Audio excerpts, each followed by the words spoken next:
오늘은 하나님을 영화롭게라는 제목으로 말씀을 드리겠습니다. 종교개혁 운동, 이것이 없었다면은 사실 오늘날의 개신교, 우리가 기독교라고 부르는 이 개신교는 존재하지 않았을 것이죠.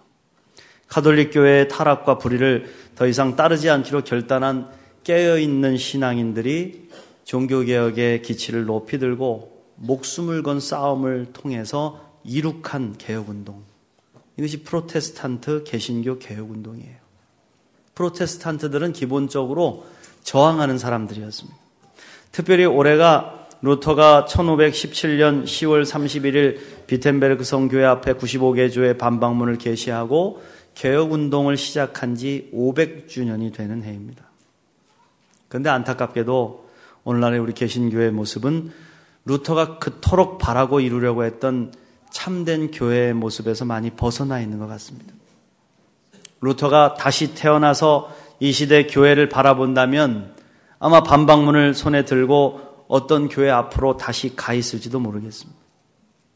오늘날의 프로테스탄트 개혁주의 교회들은 개혁을 일으키는 자들이 아니라 도리어 개혁을 당해야 할 대상들로 전락하고 말았다는 것입니다. 교회가 세상의 근심이 되었고 목회자와 교인들이 이 세상의 빛과 소금이 아니라 꺼려지고 외면당하는 시대를 살아가고 있다는 겁니다. 몇몇 대표적인 한국 대형교회 목회자들은 여러 가지 불의한 제목으로 재판을 받고 있고 실형을 선고받은 사람들도 있습니다. 그럼에도 불구하고 또 내놓으라 하는 대형교회는 많은 비판과 반대를 무릅쓰고 자식에게 교회를 물려줌으로써 또 하나의 부끄러운 한국교회 역사를 써나가고 있다. 이미 기독교는 모든 종교 중에 신뢰도 꼴찌를 차지했고요. 그리고 교인들과 목회자의 신뢰도도 땅에 떨어진 지 오래된 참으로 뼈아픈 현실을 마주하고 있는 종교개혁주의입니다. 왜 이렇게 됐을까요? 저는 오늘 말씀을 통해서 우리 교회가 회복해야 될 모습이 무엇인지를 살펴보고자 합니다. 저와 여러분들에게 은혜가 되시기를 축원합니다. 우리 교회가 회복해야 될 첫 번째 모습은 바로 하나님을 영화롭게 하는 것입니다. 하나님을 영화롭게 하는 것. 우리가 세례를 받을 때 세례 교육을 하지요. 대부분 교회에서 주로 사용되는 교재는 신앙 소요리 문답이라는 것으로 웨스트민스터 신앙 고백서, 그 고백서를 자료로 사용하고 있어요. 이 소요리 문답의 제1번 질문이 바로 사람의 제일 되는 목적이 무엇입니까? 이걸로 시작하죠. 그 답이 뭡니까? 그것은 하나님을 영화롭게 하는 것과 영원토록 그분을 즐거워하는 것입니다. 할렐루야. 우리 그리스도인의 최대 목적은요, 하나님을 영화롭게 하는 것이라는 거예요. 오늘날 한국교회가 이토록 문제를 일으키는 제일 원인은 하나님을 영화롭게 하는 제일 목적을 잃어버렸기 때문입니다. 교회가 하나님을 영화롭게 하지 않고 사람을 영화롭게 하는 일에 앞장을 서고 열심을 내고 있다. 목사가 신격화되고 목사가 주인이 되고 사람들이 자랑이 되고 서로를 높이는 데 열심히 해요. 우리 교회는 어떤 정치인이 다닌다. 우리 교회는 아무개 누가 있다. 우리 교회는 교수들만 수십 명이다. 사람들을 높이고 건물이 주인이 돼서 수백억 수천억을 들여서 건물을 높이고 세웁니다. 우리 교회 한번 와봐라. 1,800억 들여서 지은 건물이다. 빛이 난다. 그리고 그 능력들을 자랑하고 있습니다. 때로는 하나님이 과연 계시다고 믿는 사람들이 하는 일일까? 그런 의문이 들 정도로 두렵고 참담하고 부끄러운 일들을 교회가 하고 또한 교회에 속한 목사와 교인들이 저지르고 있다는 것이죠. 하나님을 영화롭게 하는 목적을 잃어버렸기 때문입니다. 하나님을 영화롭게 하는 목적을 잃어버린 인생은 하나님을 두려워하지 않게 됩니다. 하나님을 두려워하지 않는데 죄를 짓는 것이야 이루 말할 필요가 있겠습니까? 우리가 하나님을 영화롭게 하는 삶을 살기 위해서는 분명히 알아야 될 것이 있어요. 그건 바로 뭐냐? 하나님이 누구신가를 알아야 된다. 하나님이 누구신가를 알아야 하나님 두려워할 줄 알고 하나님을 영화롭게 할 수 있다는 거예요. 오늘 말씀에서 시편 기자는 우리에게 하나님이 누구신지를 분명히 가르쳐주고 있습니다. 1절부터 보시면 전능하시니 여호와 하나님께서 말씀하사 해 돋는 데서부터 해 지는 데까지 세상을 부르셨도다. 온전히 아름다운 시온에서 하나님이 빛을 비추셨도다. 우리 하나님이 오사 잠잠하지 아니하시니 그 앞에는 삼키는 불이 있고 그 사방에는 광풍이 불리로다. 하나님이 자기의 백성을 판결하시려고 위 하늘과 아래 땅에 선포하여 이르시되 나의 성도들을 내 앞에 모으라. 그들은 제사로 나와 언약한 이들이니라 하시도다. 하늘이 그의 공의를 선포하리니 하나님 그는 심판장이시미로다. 할렐루야. 이런 말씀을 자세히 보시기 바랍니다. 하나님이 우리를 창조하신 가장 주된 목적이 있어요. 그건 뭐냐? 우리로 하여금 하나님께 영광된 예배를 드리게 하기 위해서 창조하셨다는 거예요. 그렇습니다. 우리 하나님 우리 예배 받기를 원하세요. 주님이 창조하신 가장 아름답고 선한 피조물인 우리 인간이 드리는 경배와 찬양을 주님은 기뻐하신다는 거예요. 이사야 43장 21절 말씀에 이 백성은 내가 나를 위하여 지었나니 나를 찬송하게 하렵니다. 내가 나를 위해서 지었다. 무엇 때문에? 나를 찬송하게 하려고. 찬송하다, 찬양하다 이 말을 영어로 praise라고 합니다. Praise the Lord 그러면 주를 찬양하라. 주님을 찬양하라. 하나님을 찬양하라. 이런 뜻이죠. 이 찬양하다는 말, 이 말의 어원을 살펴보면 자랑하다, 칭송하다, 떠벌리다 그런 의미로 하나님에 대한 깊은 사랑과 가슴 벅찬 감동을 담아서 그 열정으로 열렬히 찬양하는 것을 말하는 거예요. 그게 찬양하는 겁니다. 하나님은 이 일을 하게 하시려고 하나님의 백성들을 해 뜨는 데서부터 해 지는 데까지 부르셨다. 왜? 여러분 해 뜨는 곳이 어디입니까? 동쪽부터 해 지는 서쪽까지 모든 백성이죠. 즉 땅의 모든 피조물들을 뜻하는 말씀입니다. 그들을 불러 모으신다. 뭐 하려고? 예배드리고 주님을 찬양하게 하시려고. 그런데 우리가 예배를 드릴 때 하나님이 누구신지를 알지 못하고 무턱대고 드리는 예배를 하나님은 기뻐 받으시지 않습니다. 하나님 중심이 없고 인간이 중심이 있는 예배, 사람의 편리와 즐거움을 위해 드리는 모든 예배를 하나님 받으시지 않습니다. 그렇다면 우리 하나님은 누구십니까? 어떤 분이십니까? 하나님은 우리의 창조자가 되십니다. 아멘. 하나님이 우리를 지으셨어요. 하나님이 이 세상을 창조하셨어요. 믿습니까? 아름다운 빛과 세상의 모든 것들이 창조주 하나님의 솜씨다. 우리는 모두 다 피조물에 불과하다. 결코 하나님 외에 그 어떤 것도 절대시 될 수 없다. 사랑하는 성도 여러분, 하나님께 예배 드릴 때 피조물의 자리에서 예배 드리시기를 축원합니다. 어떤 사람들은 창조자의 자리에 앉아서 예배를 구경하려는 사람들이 있어요. 자기가 창조자야. 교만한 마음을 가지고 예배 드리는데 창조자의 자리에 앉아서 예배를 구경하고 재단하고 평가하고 판단하더라고요. 예배를 드릴 때 경외심이 하나도 없고 하나님을 향한 존경의 마음도 없습니다. 이미 그 사람의 마음에는 하나님이 없어요. 하나님 중심이지 않는 모든 예배의 태도를 여러분 깨뜨리셔야 됩니다. 깨뜨리셔야 돼요. 오직 하나님만 높이며 피조물로서 겸손하게 예배드릴 수 있는 우리 모두가 되시길 축원합니다. 또한 우리 하나님은 세상을 다스리시는 통치자가 되시죠. 세상의 모든 것이 하나님의 선하신 뜻대로 운행되고 이루어져 가고 있다. 우리 그리스도인의 모든 삶은 하나님의 섭리 아래에 있어요. 주님의 손바닥을 벗어날 수 없어요. 내 힘으로 내 능력대로 살아가는 것 같이 바둥바둥 되지만요, 다 하나님의 뜻대로 가는 거예요. 주님이 뜻하시지 않으면 하나도 이루어지지 않습니다. 다 주님의 섭리 안에 하나님의 통치를 벗어날 수 없다.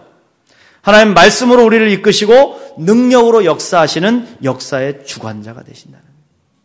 우리는 하나님이 다스리시는 하나님 나라의 백성들이다.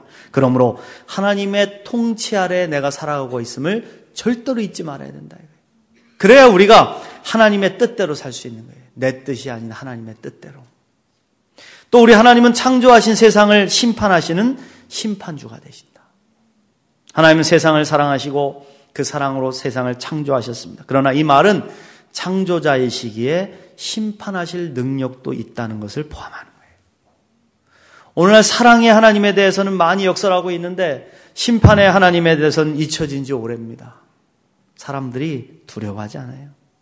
심판주 하나님을 두려워하지 않습니다. 심판이 있다고 믿는 사람들이 어찌 저렇게 살아갈 수가 있겠습니까? 심판이 있다고 믿는 교회와 교인들이 어찌 이렇게 하나님을 향한 두려움 없이 살 수 있겠냐 이겁니다. 하나님의 심판의 날은 반드시 찾아온다. 우리는 깨어서 그날을 기다리며 살아야 한다는 것입니다. 사랑하는 성도 여러분, 하나님이 누구신지를 분명히 깨닫고 주님께 합당한 예배를 드리는 저와 여러분 되시길 축원합니다. 하나님은 창조주가 되시고 통치자가 되시고 심판자가 되신다. 살아계신 하나님을 분명히 알고 그분을 영화롭게 하는 예배를 드리는 우리 모두가 되시길 간절히 축복합니다. 두 번째로 껍데기 신앙, 형식주의를 버리고 더 단순해져야 된다. 오늘 한국교회가 너무 비둔해졌습니다. 너무 화려하고요. 너무 복잡하고요. 너무 형식적입니다.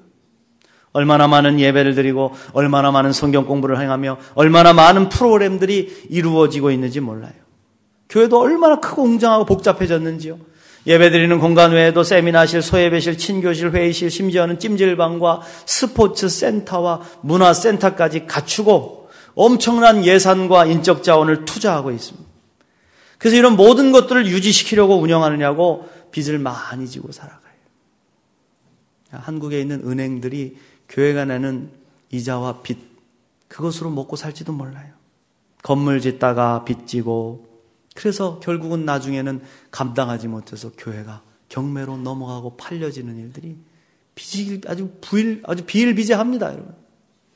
그러면 그것을 이단 교회들이 사서 자기들의 예배 처소로 사용하는. 교회가 본래 해야 될 본질적인 사역에서는 점점 멀어져 가고 있게 된다. 거대하고 웅장한 수양관 짓고 그 수양관에 세우는 수억 원짜리 동산 건립에는 아낌없이 헌금을 하는데 정작 가난하고 헐벗은 이웃과 죽어가는 영혼들을 살리는 사역에는 별로 관심이 없어요. 헌금을 하지 않아요. 이름을 내고 자기를 높이는 일에는 투자하는데 이름 없이 빚도 없이 행하는 일에는 관심이 없다. 봉사가 사라지고 헌신이 사라져갑니다. 돈이면 다 될 것처럼 헌금했는데 돈 받고 일하는 사람이 있는데 돈으로 때우려고 합니다. 마음은 점점 멀어지고 진심은 사라지니 껍데기만 남아버렸죠. 껍데기만. 형식만 남아서 의무적으로 억지로 거짓으로 드리는 예배와 헌신이 교회를 지금 병들게 하고 있다는 것이죠. 오늘 말씀에서 주님은 분명히 우리에게 말씀하셨어요. 7절부터 보시면 내 백성들아 들을지어다. 내가 말하리라. 이스라엘아 내가 내게 증언하리라. 나는 하나님 곧 내 하나님이로다. 나는 내 재물 때문에 너를 책망하지는 아니하리니 내 번제가 항상 내 앞에 있음이로다. 내가 내 집에서 숫소나 내 우리에서 순염소를 가져가지 아니하리니 이는 삼림의 짐승들과 뭇산의 가축이 다 내 것이며 산의 모든 새들도 내가 아는 것이며 들의 짐승도 내 것이미로다. 내가 가령 줄여도 내게 이르지 아니할 것은 세계와 거기에 충만한 것이 내 것이미로다. 내가 숫소의 고기를 먹으며 염소의 피를 마시겠느냐. 저는 하나님이 이 말씀을 묵상하면서 가슴을 치며 회개했어요. 우리가 지금 드려가고 있는 이 예배가 과연 하나님 앞에 진실된가? 매주일 드리는 예배가 형식적으로 변해버리진 않았는가? 성도들이 형식적으로 예배를 드리는 것을 방관하고 있지는 않은가? 주님, 나는 죄인입니다. 불쌍히 여겨주십시오. 사실 우리가 처음에 진실된 마음으로 시작된 것들도요, 시간이 지나면 형식적으로 변하기가 쉽죠. 첫사랑과 첫 열정이 식어버리면 허식이 되어버린다는 겁니다. 사랑하는 성도 여러분, 우리가 하나님을 처음 만나서 감사하고 감격할 때 드렸던 예배를 떠올려 보십시오. 얼마나 감격스러웠고 아름다웠던 예배입니까? 하나님께 드렸던 거짓 없는 헌신은 또한 얼마나 순수했습니까? 돈이 없어서 내 모습 이대로 주여 봐두옵소서 눈물로 주님께 나아갔던 모습은 지금 어디에 있냐 이거예요. 그래서 적당히 시간이나 때우기 위해서 예배의 절반은 다 까먹고 시작한 예배는 얼마나 많습니까? 마치 영화 요금 내고 가듯이 정성 없이 툭 던져놓고 돌아간 무가치한 예물은 또 얼마나 많았습니까? 헌신을 귀찮아하고 하나님 앞에 드리는 정성들을 비웃었던 적은 없습니까? 이 모든 형식주의 신앙을 내려놓고 깨뜨리고 회개해야 된다. 우리 하나님은 재물이 필요하신 분이 아니에요. 세상의 모든 물질이 다 하나님의 것이기 때문에 하나님은 우리의 마음과 정성을 원하시는 줄로 믿습니다. 하나님 다 보고 계세요. 그럼 여러분 어찌해야 됩니까? 진실된 것은 단순하다. 단순하고 명쾌합니다. 거짓된 것은 화려하고 꾸밈이 넘치고 복잡하죠. 우리의 신앙이 더 단순해져야 됩니다. 하나님 많은 것을 바라시지 않습니다. 우리의 중심을 원하시고 하나님이 기뻐하시는 것을 행하길 원하세요. 하나님 기뻐하시는 것도 단순해요. 뭡니까? 하나님 사랑, 이웃 사랑입니다. 하나님을 사랑하고 이웃을 사랑하는 이 삶을 실천하기를 원하신다. 그러므로 우리는 의도적으로 더 단순해지기에 노력해야 됩니다. 복잡하고 비대해진 모든 것들을 깨뜨리고 너무 커져버린 교회는 더 작아지고 물질을 나누어서 하나님 사랑과 이웃 사랑을 위해 아낌없이 쏟아부어야 된다. 비본질적인 노력들을 자제하고 본질적인 노력에 집중해야 된다. 너무 많은 프로그램과 부서일로 분주해질 필요가 없습니다. 하나님의 일을 감당할 만큼의 훈련과 실천만 있으면 족하다. 저는 양천교회 부임해서 초기부터 늘 성도들께 말씀드려왔어요. 하나의 비전과 꿈을 가지고 뭉친 300명의 용사만 주십시오. 주님, 세상을 변화시키겠습니다. 너무 많은 훈련으로 성도들을 지치게 하지 않겠습니다. 지금 있는 공적 예배만 잘 드려도 충분합니다. 새벽에 기도하죠. 수요 예배 드리죠. 금요 심야 기도 드리죠. 주일 예배만 잘 드리게 해도 벅찹니다. 하나님 사랑, 이웃 사랑 실천 위해서 전도와 사랑 실천에만 집중하는 그런 교회가 되게 해 주십시오. 너무 많은 일로, 너무 무리한 건축으로 지금 우리가 해야 될 일을 뒤로 미루는 어리석은 교회가 되지 않게 해 주십시오. 할렐루야. 사랑하는 성도 여러분, 우리가 또한 우리 교회가 의도적으로 더욱 단순해지시기를 축원합니다. 형식적인 껍데기 신앙을 벗어버리세요. 어떤 교회는 이것도 안다는데 저것도 안다는데 다 필요 없습니다. 겉으로만 경건한 척하는 위선적인 신앙을 버리고 하나님 앞에 단순하고 정직하게 서시라. 할 수 있는 일만 하십시오. 미움과 다툼과 시기와 질투를 버리고 본질에 집중하라 이거예요. 거기에 에너지를 쏟다 보면 뭘 하겠냐 이겁니다. 오직 하나님 사랑하고 이웃 사랑하는 일만 잘해도요, 칭찬받는 교회, 칭찬받는 신앙인이 될 줄로 믿습니다. 마지막으로 삶의 모든 영역에서 하나님을 인정하며 살아야 된다. 사랑하는 성도 여러분, 여러분은 하나님 인정하십니까? 하나님 살아계심을 믿습니까? 하나님이 살아계셔서 여러분의 삶의 모든 영역에서 함께 하시고 이끌어 주시고 도와주시고 있음을 믿습니까? 그래야 되죠. 이 믿음이 우리에게 있어야죠. 근데 안타깝게도 한국교회 성도들이 하나님의 존재를 잘 인정하지 않고 살아갈 때가 많더라고요. 여러분, 누군가를 인정하는가 인정하지 않는가는요, 그 사람의 태도를 보면 분명히 알 수 있습니다. 특별히 인정하지 않는 태도를 보면 분명히 그의 속마음이 드러나게 돼 있어요. 우리가 누군가를 인정하지 않고 무시하는 방법이 있습니다. 첫 번째는요, 감사하지 않으면 됩니다. 감사하지 않는 것. 전에 누군가가 저에게 간식을 손에 쥐어준 적이 있어요. 그런데 제가 다른 일로 좀 바빴어요. 통화를 하고 있었던 것 같은데 좀 바쁘다 보니까 그분이 손에 쥐어진 간식을 받아들고는 그분이 나가실 때도 아무런 감사하지 않고 그냥 지나쳐 버렸습니다. 그리고 한참 있다가 보니까 손에 들려있는 걸 보고는 내가 감사하지 않았구나 그걸 깨달았어요. 그래서 그분을 찾아가가지고 죄송하다고 감사하다고 말씀을 드린 적이 있는데, 누군가가 내게 선을 베풀었을 때 그 사람을 존중하지 않고 무시하는 태도는 감사하지 않으면 되는 겁니다. 아이고, 야, 니까짓 게 뭐라고? 내게 이런 걸 가져다 주냐? 너나 잘 먹고 잘 살아라. 난 필요 없으니까 너나 잘 살펴라. 니 돈 필요 없다. 아이고, 니 주제에 무슨. 그런 태도는 상대방을 무시하는 거죠. 두 번째는 약속을 지키지 않으면 됩니다. 약속을 지키지 않는데. 우리가 높은 사람 만날 때는 어떤 태도를 보입니까? 먼저 가서 기다려야죠. 혹시라도 늦게 도착해서 실수를 하거나 무례를 범하지 않기 위해서 애타는 심정으로 약속을 지키는 거죠. 뭐 대통령이나 조금 나보다 좀 신분이 높은 분 만나려고 그러면은 막 가서 막 벌벌벌 떨면서 시간 앞에 기다리느냐고. 그런데 우리가 마음으로 무시하는 사람들을 만날 때는 태도가 달라져요. 그래서 늦게 나타나죠. 얼마 전에 보니까 러시아 푸틴 대통령이 각국 정상들을 만날 때 약속 시간을 안 지키기로 유명하다는 거예요. 대통령을 모셔다 놓고 40분씩 늦는다는 겁니다. 정상들을 만나 회의하는데 자기가 기르는 개를 데리고 가가지고 앉혀놓고. 얼마나 무시하는 거겠어요? 상대방 무시하는 거죠. 세 번째로 아예 찾지 않고 무시하는 방법이 있습니다. 분명히 옆에 있는데 다른 사람들과 함께 있는데 무시해버리는 거죠.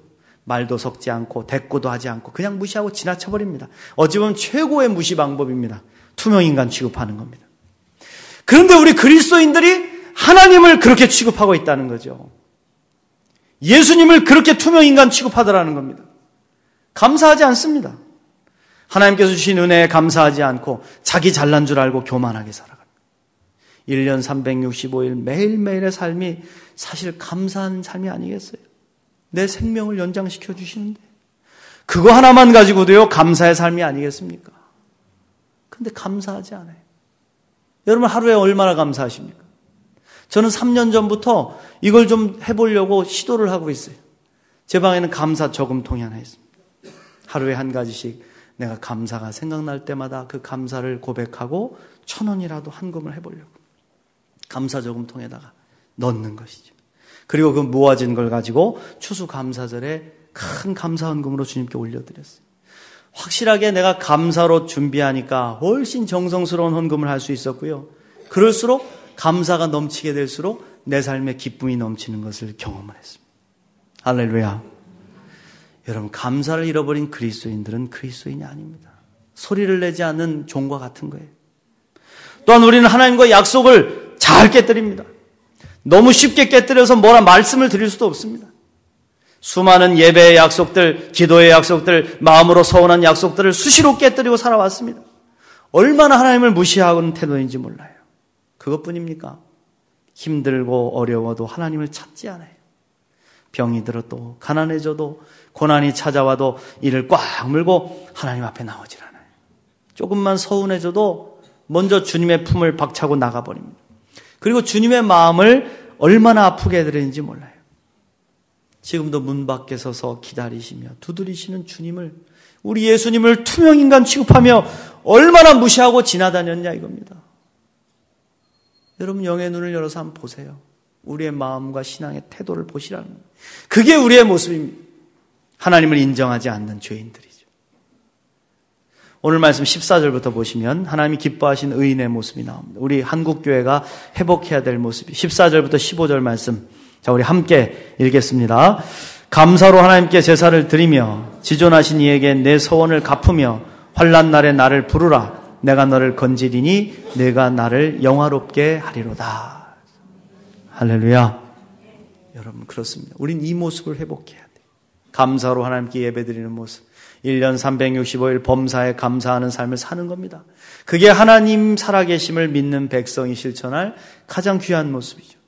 또한 약속을 지키라 이거. 약속을, 하나님과의 약속, 이웃과의 약속을 지켜라.